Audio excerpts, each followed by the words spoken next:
Sí, maestro, cuando guste ya, si quiere podemos empezar. Bien. Pues antes que se presenten ¿Nuevo? los nuevos, sí. Sí, ¿cómo está? Aquí le pasa el primero. Dice que sí, quieren que se presente. Hola, ¿qué tal, doctor? Mucho Buenos gusto. días. Daniel Viloria, buenos días. ¿De dónde vienes, Manuel? De FES Iztacala. Ah, pues bienvenido. Gracias, doctor.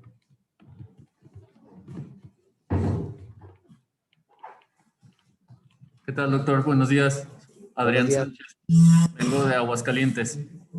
Muy bien. También bienvenido, Adrián. Gracias, doctor. Hola, doctor. Buenos días. Buenos días. Yo soy Carolina.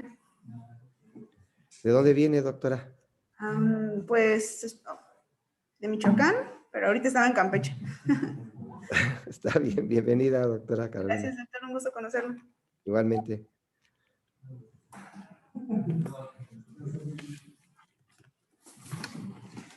Bien, entonces voy a compartir la pantalla, Manuel.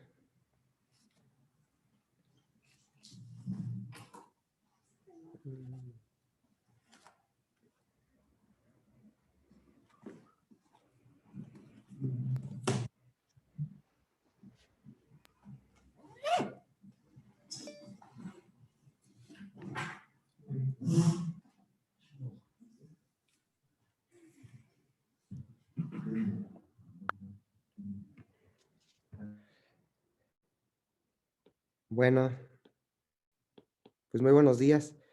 Ya ven que para la doctora y los doctores que se integran, estamos viendo el sistema nervioso por subsistemas.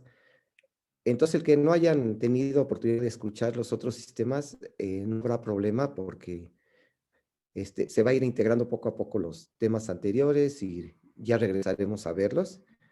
Y habíamos pensado, no sé si alguien de las doctoras, los doctores que ya tomaron los temas, nada más quisieran darles la lista de los temas que hemos visto, de qué sistemas hemos visto. A ver, ¿quién quiere? Nada más enlistarles los sistemas que hemos estudiado. No sé si quieras tú, Manuel. Simpático. ¿Sí lo escucho bien? Sí, le escucho, sí, porque está bien el micrófono. Okay. Sistema simpático, maestro. Ajá, Parasimpático. que es el sistema visceral, ¿verdad? Exacto, maestro. Sí. ¿Qué otro sistema hemos visto? Ganglios de la base también. Ganglios de la base, maestro. Exactamente, que es el sistema de cuerpo estriado, núcleos basales, ¿verdad? ¿Qué otro Sí. sistema? Ajá. Vía piramidal. Sistema piramidal, ¿sí? Sí. Extrapiramidal. El extrapiramidal o parapiramidal que llaman algunos autores. Sí. Reticular también ya lo vimos, ¿no? Ajá. Sistema Luego, reticular. los primeritos, ¿te acuerdas que eran el sistema que... Cerebelo.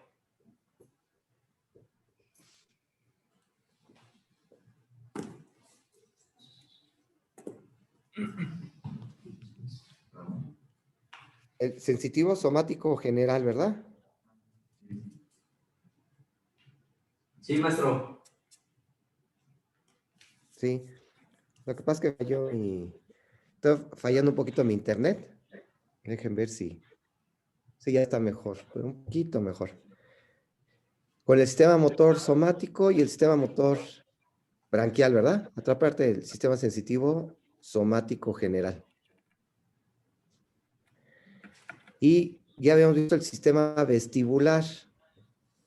Del sistema vestibular, ya ven que estaban el oído interno con los canales semicirculares que me daban aceleración y deceleración angular, y el trículo y sáculo donde están los otolitos que me daba la aceleración y deceleración lineal.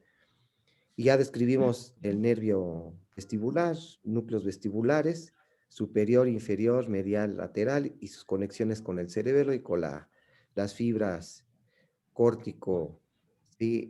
Reticulares, que se integran con la vía retículo espinal y vestíbulo espinal para el equilibrio. Nada más nos faltaron las proyecciones de los núcleos vestibulares a la corteza para poder empezar hoy el sistema acústico auditivo, ¿verdad? Entonces, ustedes saben que el sistema vestibular, los núcleos vestibulares, tienen una representación en la corteza cerebral, ¿verdad? ¿Y alguien recuerda en qué parte de la corteza cerebral se van a representar los núcleos vestibulares? ¿Alguien que nos quisiera decir a dónde se proyectan los núcleos vestibulares? ¿En qué parte de la corteza cerebral?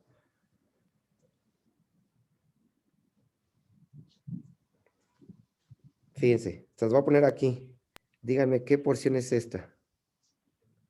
Bueno, ahorita está un poquito lento el internet, pero bueno, ahí nos la está poniendo. Esta porción. ¿Dónde estoy? Ahí. Dejen, voy a volver a compartir la pantalla porque está muy lenta el internet.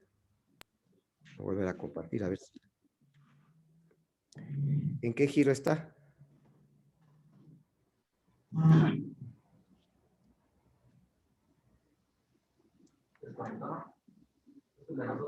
Es el giro postcentral, ¿verdad? Déjenme ver, porque está muy lento el internet.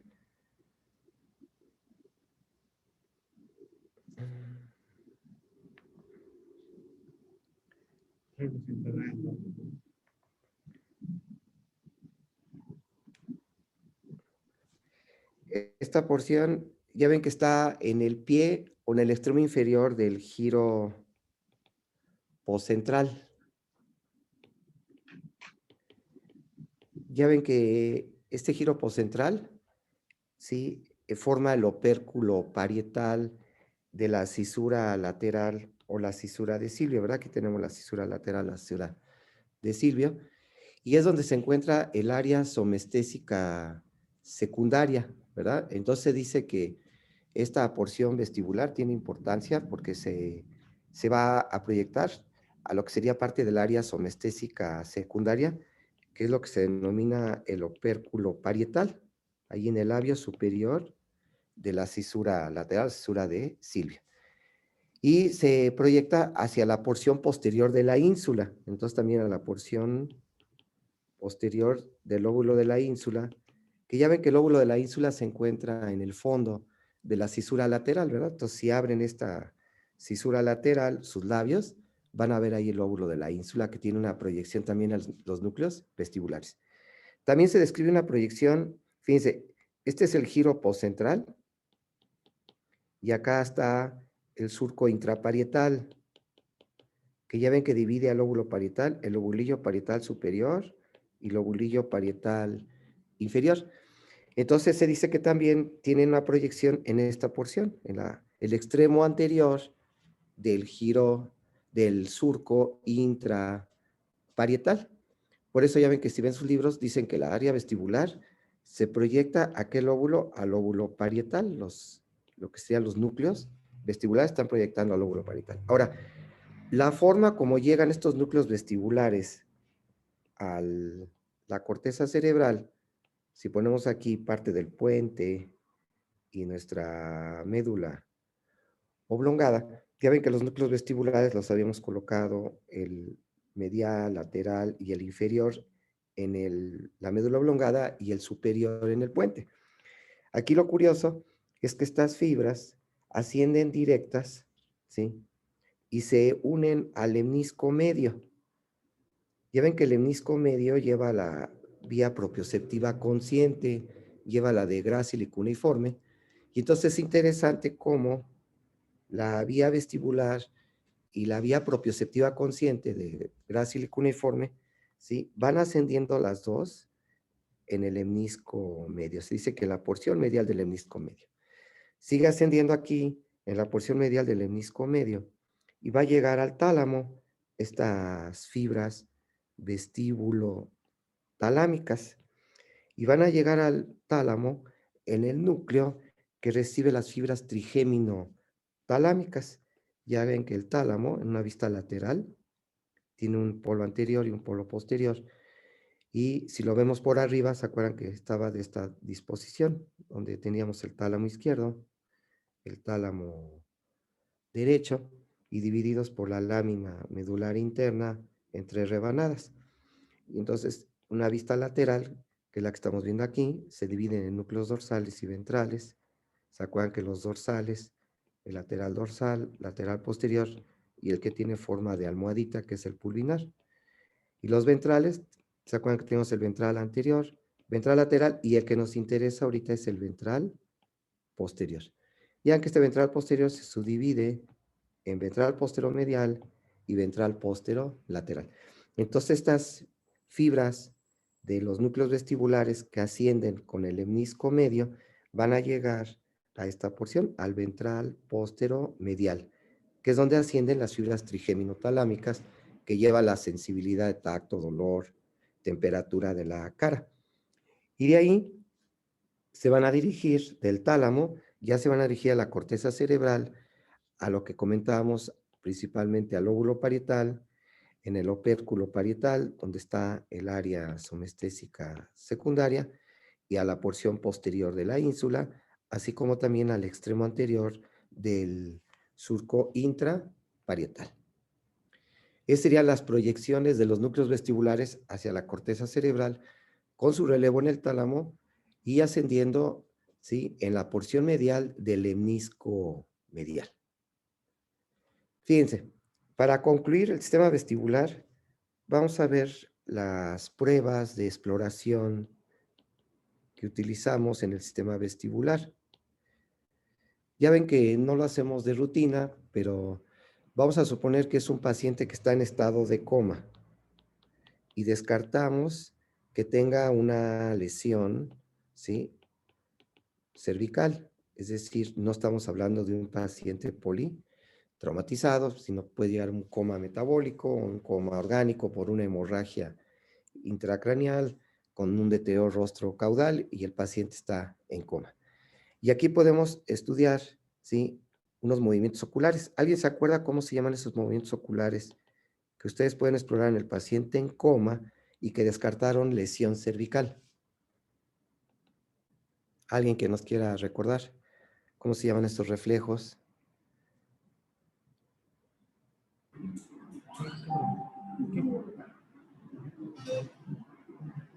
Los óculo-vestibulares, ¿verdad? Sí. Óculo. Entonces ya ven que estos óculo-vestibulares, lo que hacemos es abrirle los ojos al paciente porque está en coma y le provocamos una rápida rotación de la cabeza hacia uno al otro lado. Si roto la cabeza de izquierda a derecha, ¿sí?, y hay integridad del tallo cerebral, mesencéfalo, puente, los ojos se van al lado contrario de la rotación. Lo que estamos provocando aquí es una corriente de la endolinfa que habíamos descrito, ¿verdad? Y entonces, una corriente de la endolinfa, si la linfa se va hacia la ampolla, ámpulo, que sería ámpulo peta, es excitatoria, y si la corriente de la endolinfa es contraria a la ampolla de los canales semicirculares, ámpulo fuga, es de tipo inhibitorio. Aquí lo interesante es que al rotar la cabeza al lado izquierdo, estoy provocando una corriente endolinfática ámpulo peta del lado derecho de los canales semicirculares, perdón, derecho, sí.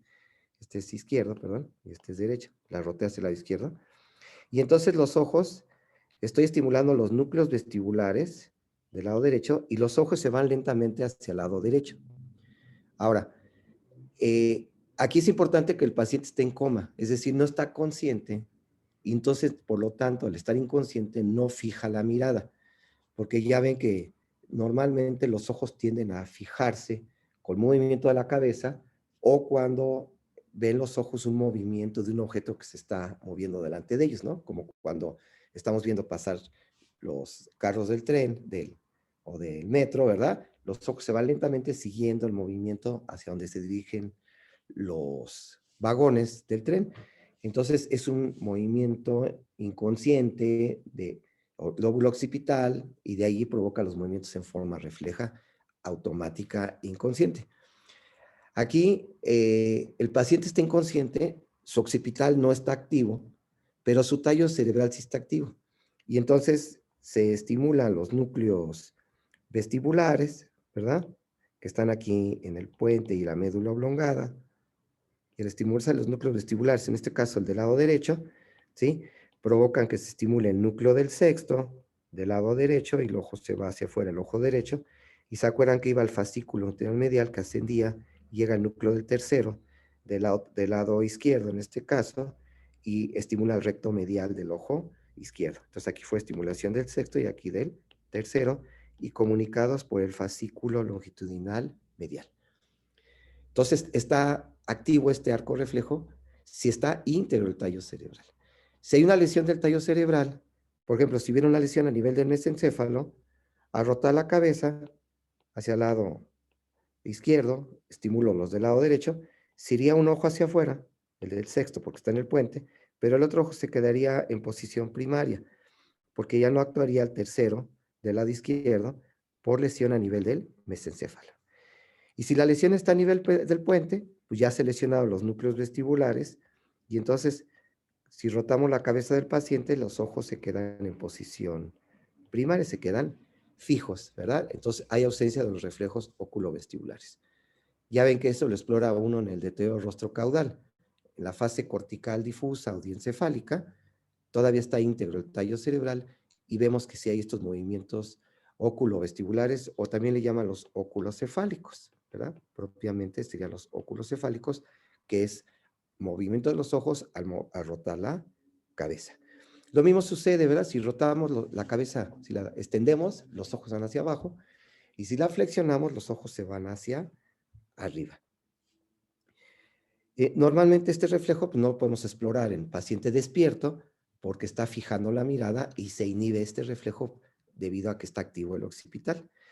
Pero podemos explorar otros oculovestibulares que son las pruebas calóricas.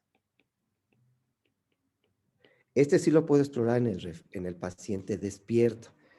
Ya ven que en las respuestas calóricas lo que vamos a hacer es irrigar el conducto auditivo externo de nuestro paciente y generalmente se usa agua de deshielo, es decir, a 4 grados Celsius. Ya ven que para hacer esta prueba calórica, el conducto auditivo externo debe estar permeable, la membrana timpánica debe estar íntegra, si no, no es valorable esta prueba calórica.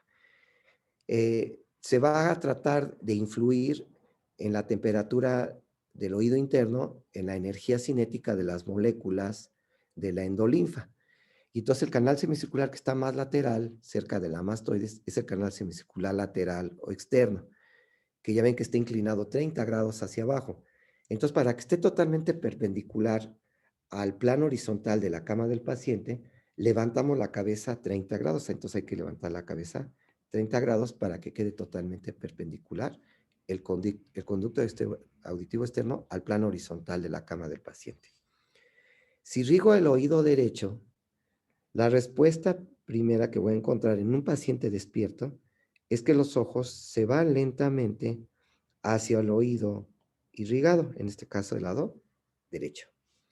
Quiere decir que esta respuesta lo dan los núcleos vestibulares, pero resulta que la corteza cerebral, si el paciente está consciente, ¿verdad?, va a provocar una respuesta correctiva, que es una respuesta sacádica.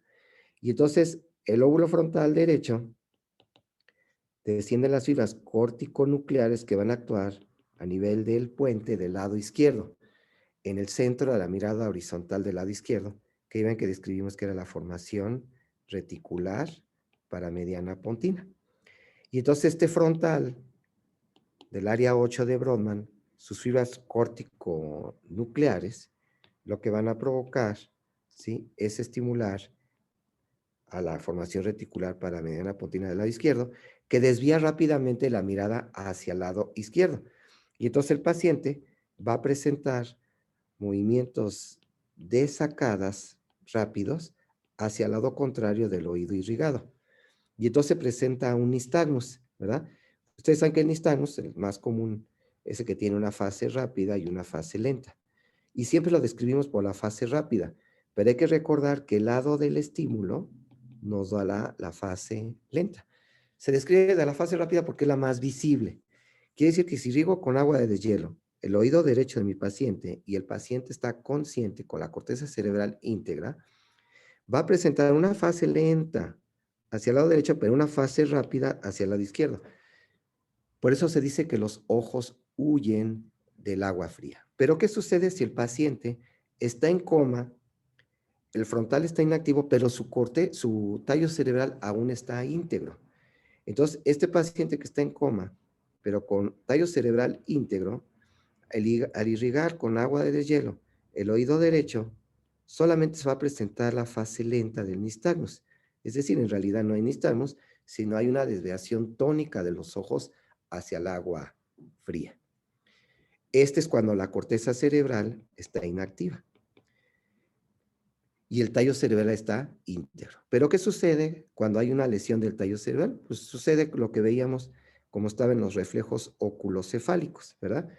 Si el paciente tiene una lesión del tallo cerebral y la lesión está a nivel del mesencéfalo y riego el lado derecho, se va el ojo derecho hacia el agua fría, pero el ojo izquierdo se queda en posición primaria, simulando como sería una oftalmoplegia internuclear que habíamos revisado, que es lesión del fascículo longitudinal medial, ¿verdad? Que deja de conectar el núcleo del sexto con el núcleo del tercero, y por eso no hay aducción del ojo izquierdo. Pero si la lesión está en el puente, pues va a suceder lo mismo que en los óculos cefálicos, ¿verdad? Los ojos se van a quedar fijos con las pruebas calóricas, ¿verdad?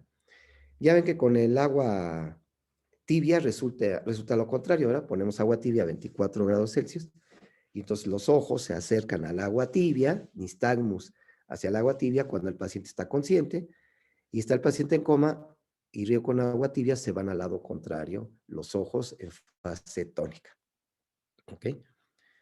Bien, pues ¿alguna duda aquí? Ya ven que hay los departamentos de electrodiagnóstico que hacen nistagmografía, la famosa silla de Varani, ¿verdad? Que rota 10 vueltas en 20 segundos y ya ven que el paciente va a presentar un nistagmus contrario a la dirección en que rotó la silla, y si le decimos al paciente que levante sus brazos, que los extiendan más bien, se desvían hacia el mismo lado de la rotación, ¿verdad?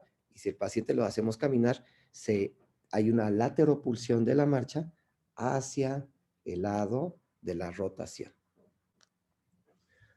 Entonces tiene un nistagmus contrario a la rotación. Si lo roté la silla de izquierda a derecha, va a tener un nistagmus a la izquierda, pero el paciente al extender sus brazos se van a ir hacia el lado de la rotación, al lado derecho, y al caminar se va hacia el lado derecho. Recuerden que la fase rápida se presenta al lado contrario de la estimulación. Muy bien. Pues no sé si existe alguna pregunta de la vía vestibular. Una disculpa, pues, la nueva compañera, los nuevos compañeros que están incorporando, pero no se angustien si no se comprendió, no se angustien poco a poco, esto es pianito, ¿sí? Esto era para completar lo que nos faltó de la clase anterior. ¿Alguna duda que tengan? Todo bien, maestro. Entendido muy bien, gracias. Muy bien.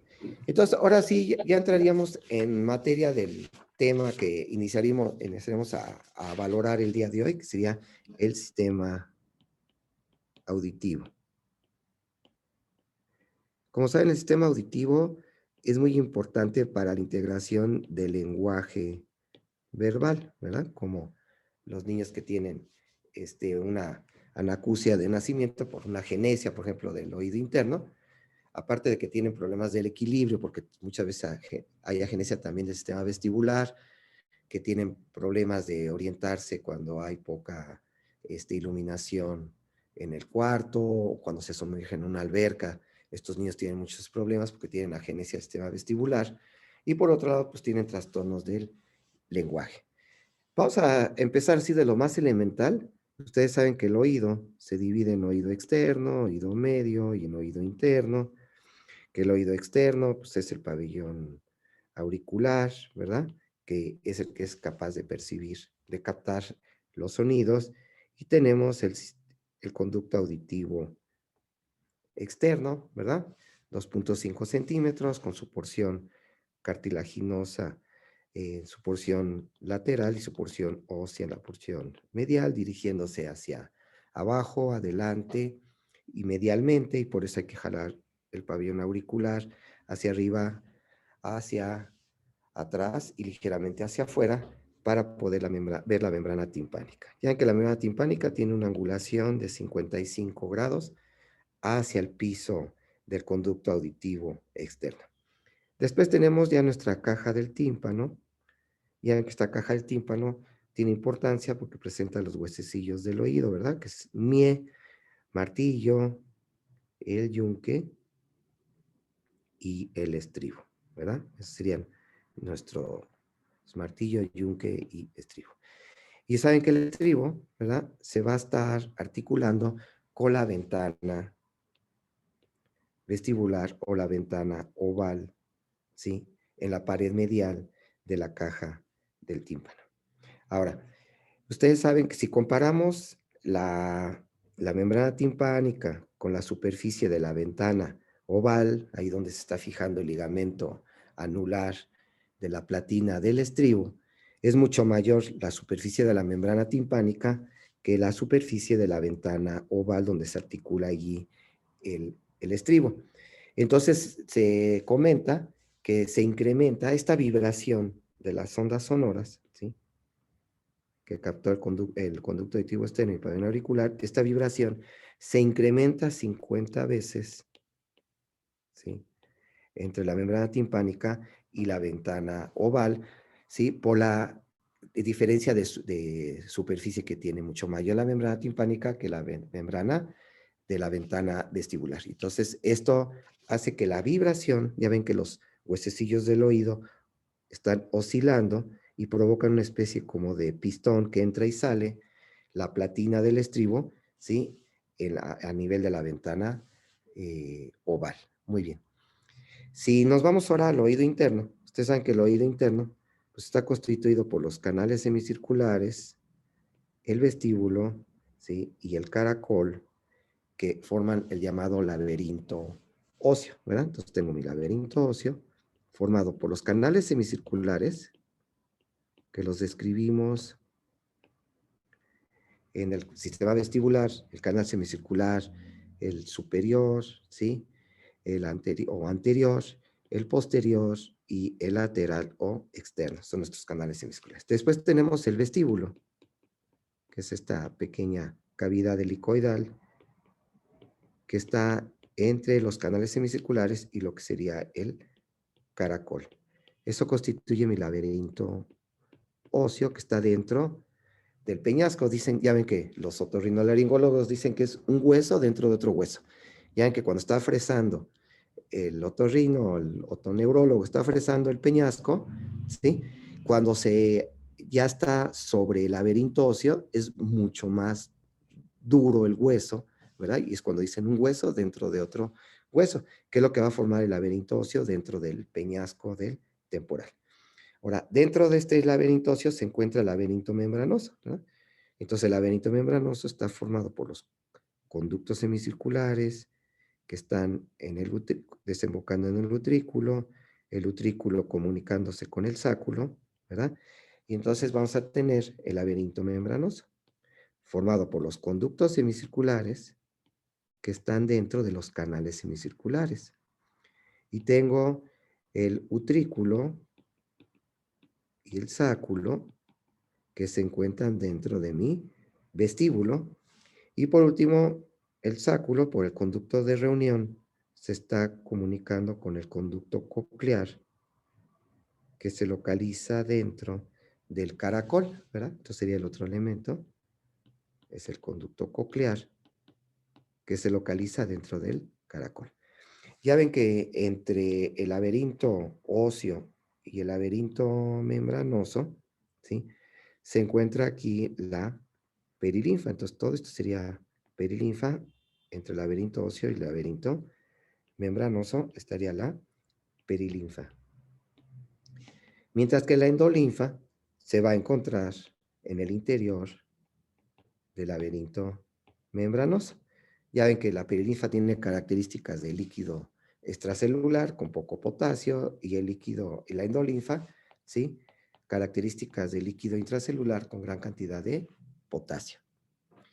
Ya ven que la endolinfa se está intercambiando, se está absorbiendo a través de este conducto que es el conducto endolinfático que está en la porción medial del vestíbulo y termina en el saco endolinfático, ¿verdad? Entonces aquí de esta unión del conducto utrículo sacular están haciendo un conductito que es el conducto endolinfático que termina en el saco endolinfático que se relaciona con la pared posterior del peñasco y está también en relación con el espacio subaracnoideo.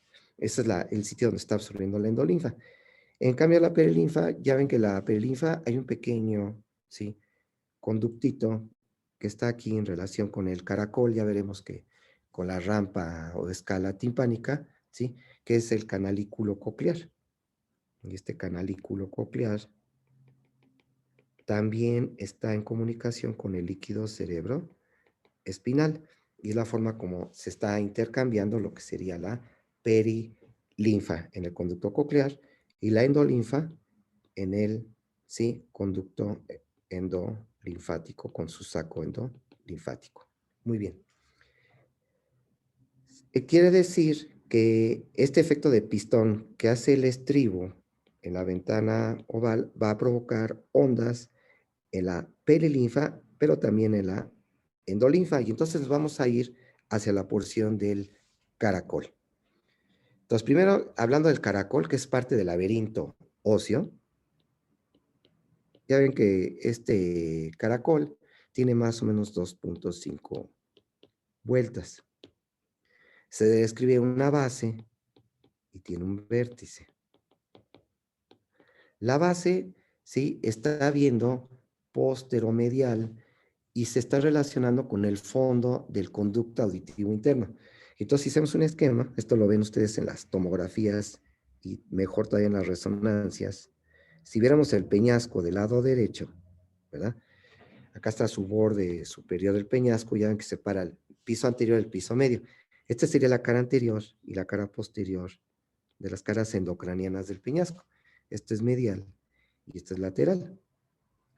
Y entonces vamos a observar, ya habíamos descrito aquí del oído interno, vamos a poner los canales semicirculares. El anterior, que es perpendicular al eje del peñasco, ¿verdad? El posterior, que es paralelo al eje del peñasco, y en sentido horizontal tenemos el lateral o externo. Ahí estaría. Tendríamos aquí adelante el vestíbulo. Ahí estaría el vestíbulo. Y vamos a ilustrar aquí esquemáticamente nuestro caracol. Ahí estaría nuestro caracol. Entonces, la base del caracol está viendo hacia el fondo de este conducto.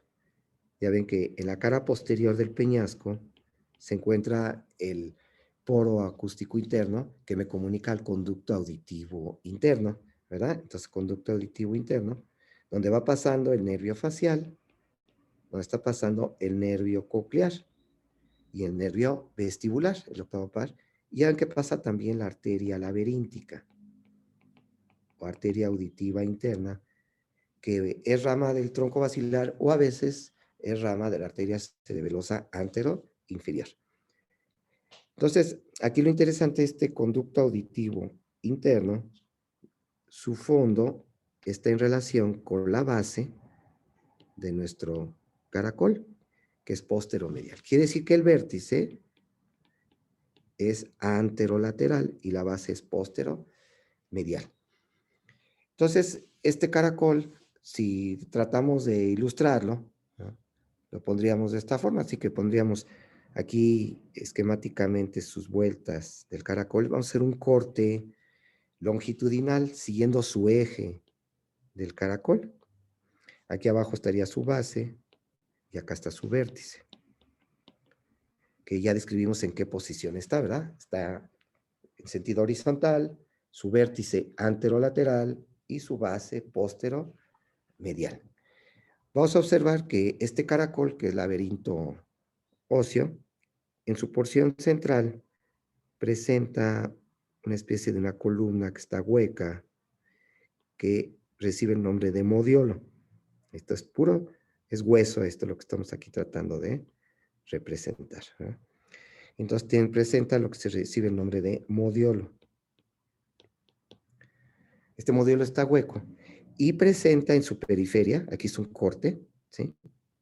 Presenta en su periferia como una cuerda de un tornillo que recibe el nombre de lámina espiral ósea.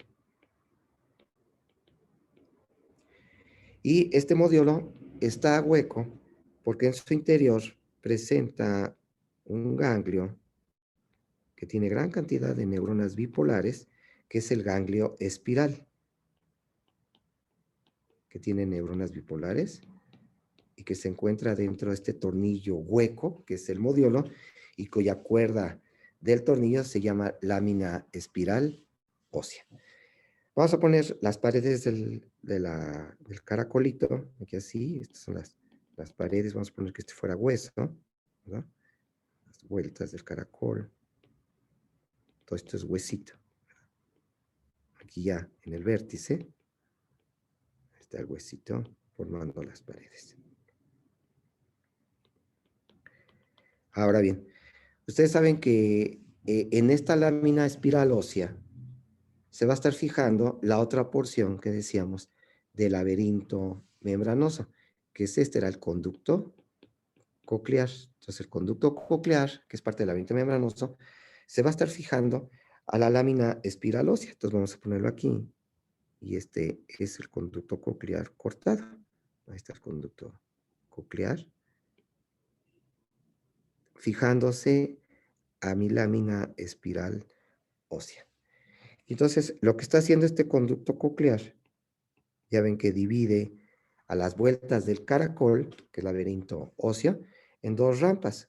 Una rampa superior, que es la rampa vestibular o escala, y una rampa o escala inferior, que es la rampa timpánica.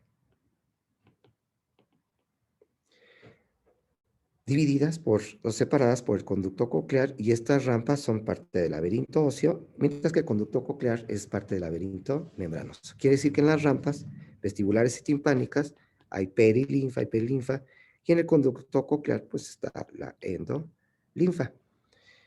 ¿Por qué se llama rampa vestibular, rampa timpánica? Bueno, vamos a observar que este conducto coclear en su inicio presenta un fondo de saco inicial, ¿verdad? Que se está uniendo al conducto de reunión, conducto de Hensen, que se denominaba antes, se está uniendo al sáculo, que es donde están las máculas acústicas, ¿verdad? Otolitos. Y tengo mi conducto coclear con su fondo de saco inicial.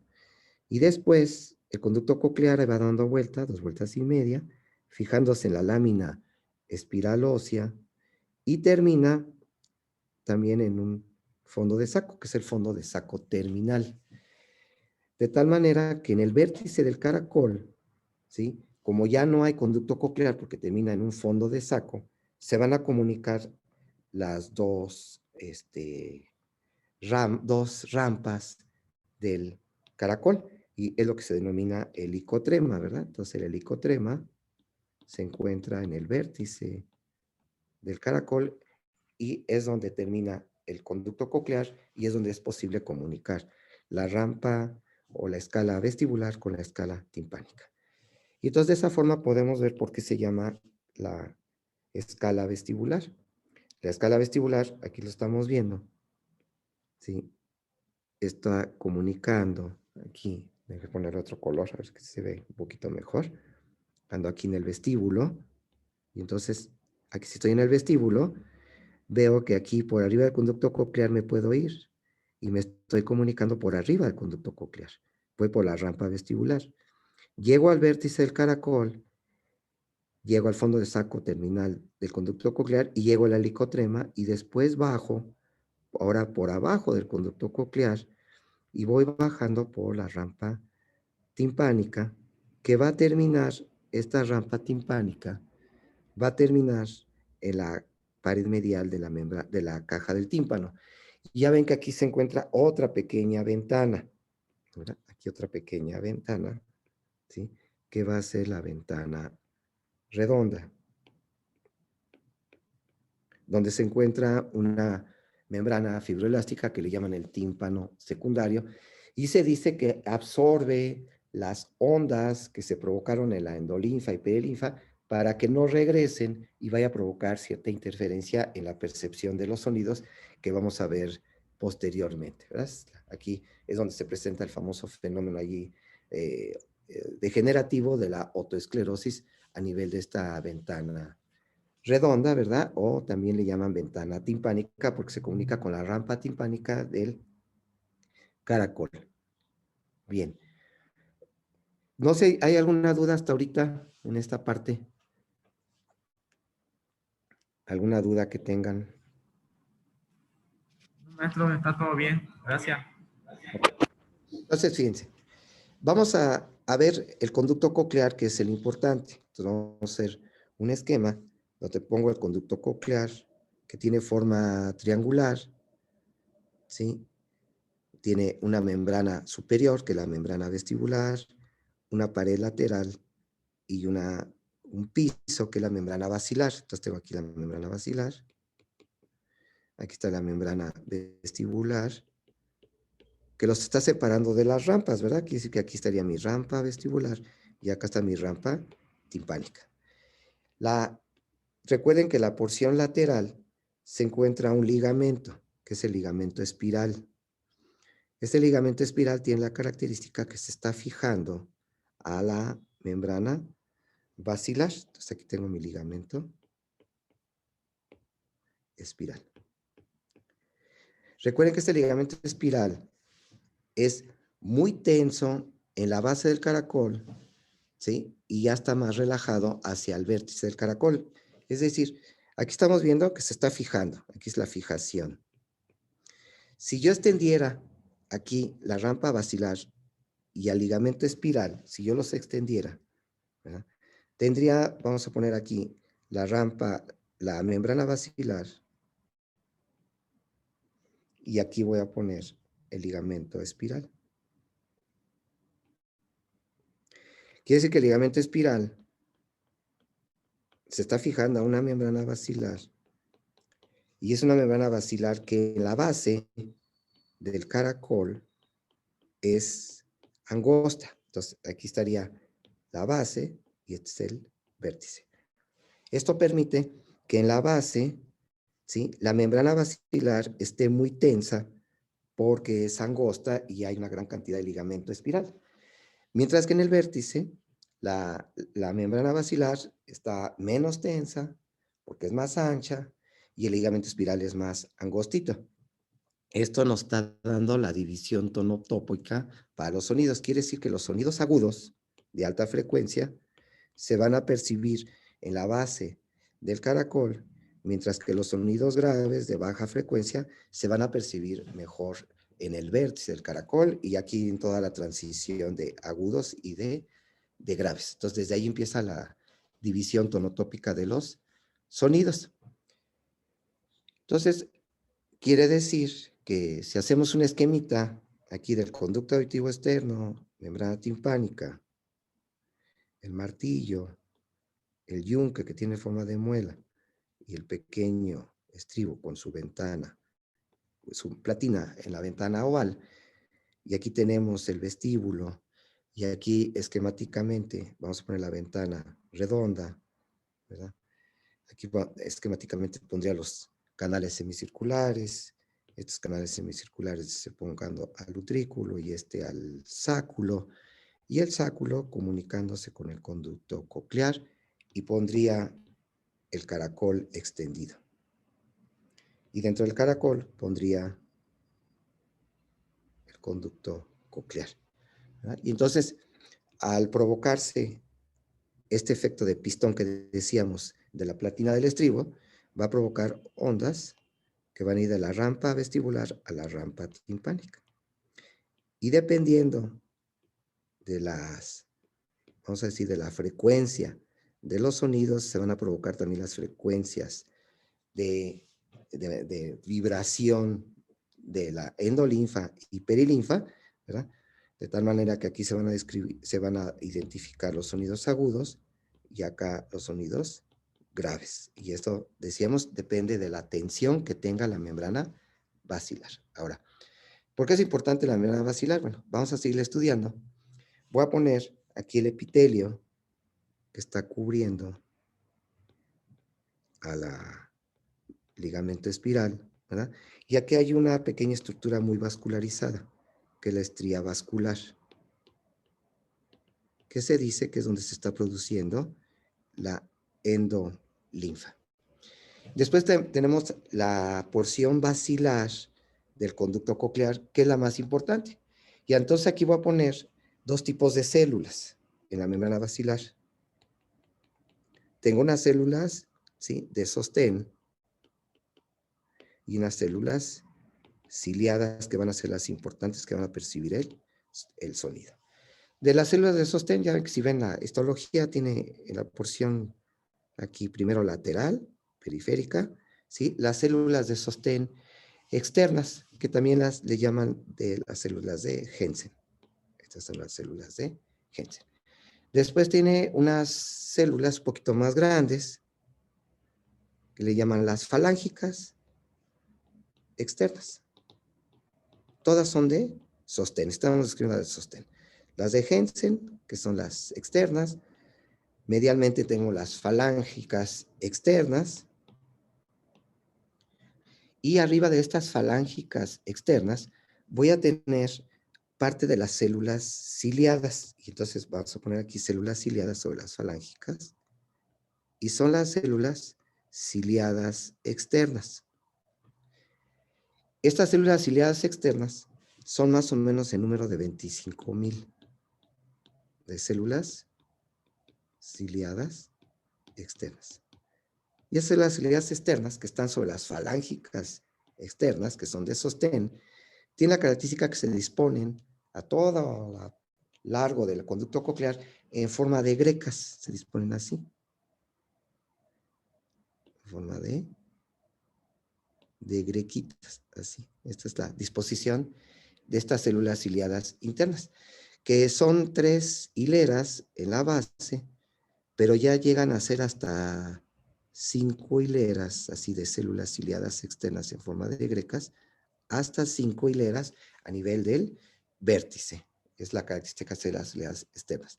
Que ya veremos que estas células ciliadas externas están inervadas por las fibras amielínicas del nervio coclear, que forman exclusivamente el 10% de las fibras nerviosas del nervio coclear. Entonces, fíjense cómo están pobremente, ¿sí?, inervadas las células ciliadas externas, que ya veremos que están inervadas por fibras eferentes amielínicas para discriminar los sonidos, que ya vamos a ver posteriormente.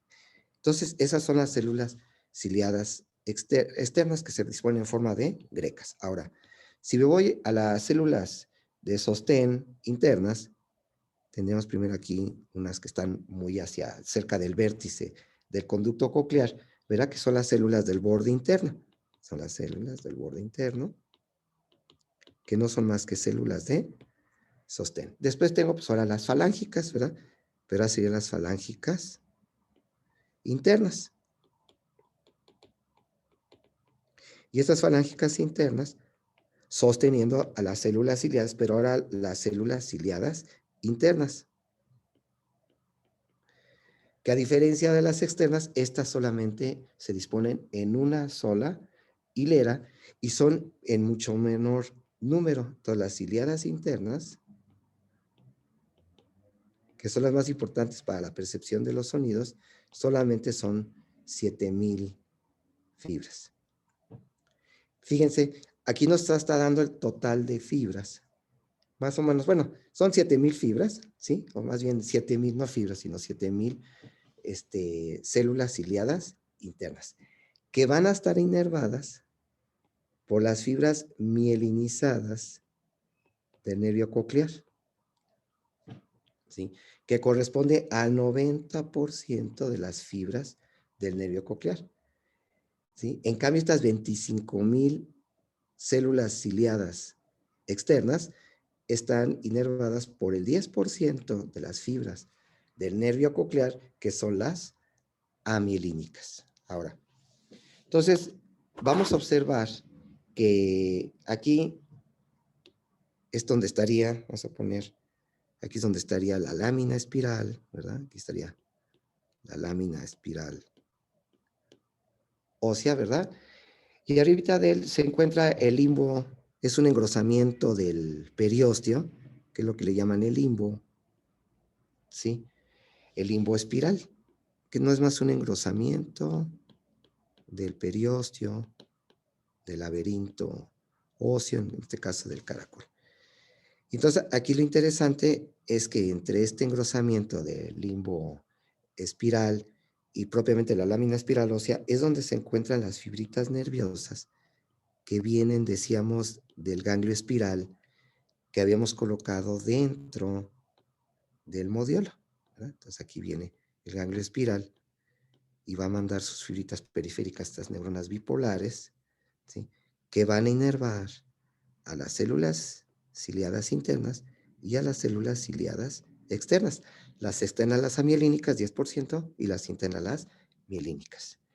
Y vamos a tener que en este limbo espiral tiene importancia porque aquí se está fijando una membranita, que es la membrana tectoria. Entonces, en este limbo espiral se está fijando una sustancia amorfa, que es la membrana tectoria. Y en esta membrana tectoria, que es como una lengüeta, ¿sí? Están sumergidas los cilios, ¿sí? De las células ciliadas, tanto de las externas como de las internas. Y esta membrana tectoria es importante porque va a dar una especie de movimiento de cizallamiento. Ya en que el movimiento de cizallamiento son dos fuerzas que van en sentido contrario, una hacia un lado y otra hacia el otro lado. Entonces, si vamos poniendo aquí nuestra membrana tectoria, y voy a poner ahora la que me interesa, las células ciliadas externas, en 2 o 3 hileras, de tal manera que cuando se dirige hacia arriba el movimiento, ¿sí? Vamos a observar que los cilios de las células ciliadas se dirigen hacia afuera, a la periferia, ¿verdad? Del conducto coclear. Y cuando se dirigen hacia afuera, se dice que es de tipo excitatorio, este estímulo a las células ciliadas. Pero en cambio, cuando la membrana tectoria, ¿sí? Va dirigiendo esto hacia adentro, ¿verdad? Entonces vamos a poner que las células ciliadas, ahora sus cilios, se van dirigiendo hacia el vértice del conducto coclear, se dirigen hacia adentro, va a ser de tipo inhibitorio cuando se dirigen hacia abajo. O sea, y ese tipo, entonces, hacia adentro es de tipo inhibitorio y hacia afuera es de tipo excitatorio. ¿A qué se refiere esto de excitatorio e inhibitorio? Aquí lo importante es que cuando se dirigen hacia afuera son de tipo excitatorio y lo que van a hacer es disminuir, ¿sí? Van a provocar lo que sería una alteración del umbral de las células ciliadas internas. Entonces, ya veremos que efectivamente, dependiendo si es excitatorio o inhibitorio, se va a estar incrementando o disminuyendo el umbral de las células ciliadas internas, que son las que propiamente van a percibir el estímulo auditivo por las ondas del endolinfa y perilinfa. Eso ya lo vamos a ver porque el nervio coclear, ustedes saben que pues, tradicionalmente sabemos que lleva fibras aferentes, pero también lleva fibras eferentes que van a estar, ¿sí? Inervando a las células ciliadas externas y es el 10% de fibras amielínicas. Por un lado, aumentando el umbral de las células ciliadas y entonces disminuyendo su capacidad, vamos a decir, auditiva. Y por otro lado, disminuyendo el umbral de descarga de las células ciliadas internas y entonces aumentando su capacidad auditiva. Y esto lo van a estar modulando las células ciliadas, ¿sí? Externas, ya sea que si se dirigen hacia arriba, estimulan, y si se van hacia abajo van a ser inhibitorias y van a estar regulando el umbral de las células ciliadas internas. Eso lo vamos a ver con las fibras eferentes amielínicas del nervio coclear. ¿Ok? Muy bien. Entonces, este es el fenómeno que se llama de cizallamiento, ¿verdad? Células ciliadas externas. Ahora, vamos a hablar ahora propiamente de la vía auditiva. Aquí hablamos del órgano, vamos a decir, periférico, el órgano de Corti. Y entonces de la vía auditiva tengo, en primer lugar, mis células ciliadas, ¿sí? Externas, internas, entonces tengo mi órgano de Corti. Y este órgano de Corti, inervado, ¿sí? Por el ganglio espiral, neuronas bipolares. El ganglio espiral, de la base del caracol, van a estar emergiendo las fibras del nervio coclear, que son las fibras centrales de estas neuronas bipolares. Entonces forman nervio coclear y sale por la base, y al salir por la base, pues inmediatamente encuentra el conducto auditivo interno. Aquí viene, y encuentra el conducto auditivo interno, y se va junto con el facial, el vestibular y la arteria laberíntica, ¿verdad? Encuentra inmediatamente. Después, este ganglio espiral, entonces da origen al nervio coclear, que va por el conducto auditivo interno, y este nervio coclear después pasa por el ángulo pontocerebeloso, acompañado por el vestibular y el facial. Después del ángulo pontocerebeloso ya ven que va a entrar en el surco médulo-pontino. Entonces, si vemos una cara ventral del tallo cerebral, mesencéfalo, puente, surco médulo-pontino y médula oblongada, decusación piramidal, las pirámides y las olivas. Y entonces este nervio coclear va a estar entrando aquí en el ángulo pontocerebeloso, ¿verdad? Rostral a la oliva. Y vamos a poner un corte de la porción rostral de la médula oblongada, casi en su unión con el puente. Entonces vamos a poner aquí las pirámides. Vamos a hacerlo un poquito más abajo.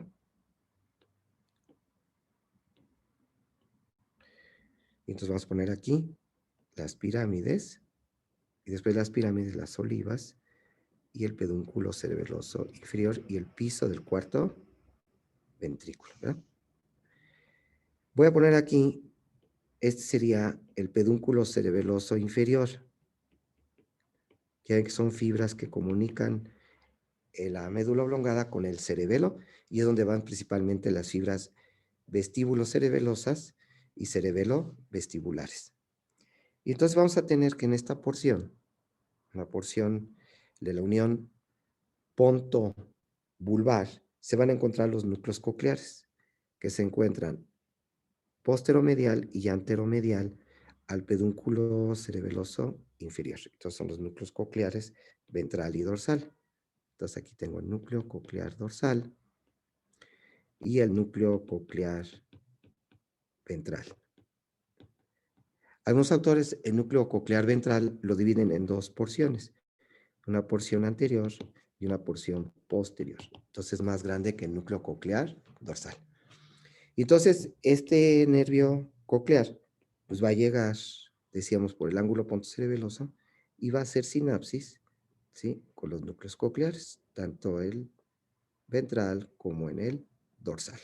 Ahí estaría nuestra primera sinapsis. Nuestra primera neurona estuvo en el ganglio espiral, nuestra segunda neurona está en el núcleo coclear, y la primera sinapsis es entre estas dos neuronas. Ya ven que esto es importante cuando están haciendo el estudio de los potenciales evocados, ¿sí?, auditivos. Ya ven que se van creando las ondas, o les va dando desde el órgano receptor, órgano de Corti, el ganglio espiral, núcleos cocleares.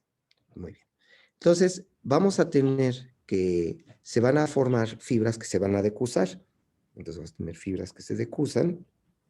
Maestro, ¿Sí? hola, buenos días, maestro. No sé si lo Ya. podemos dejar hasta por aquí, es que tenemos otras actividades y Claro que estamos sí. medidos con el tiempo. No sé si no No, habría sí. problema. Muchas gracias. No, siempre deténganme, porque si uno se pica y pues ustedes sí están trabajando, yo nada más estoy aquí como Juan Gabriel atrás de la palmera, entonces No, Bueno, pues maestra, entonces. Entonces, Continuamos la siguiente semana. A la misma ajá, hora. vemos la vía auditiva. Claro que Ok, sí. terminamos. Bueno, pues entonces muchas gracias, maestra, por el día de hoy. Hasta luego. Que tengan buen día. Cuídense mucho. Bye, bye. Bye.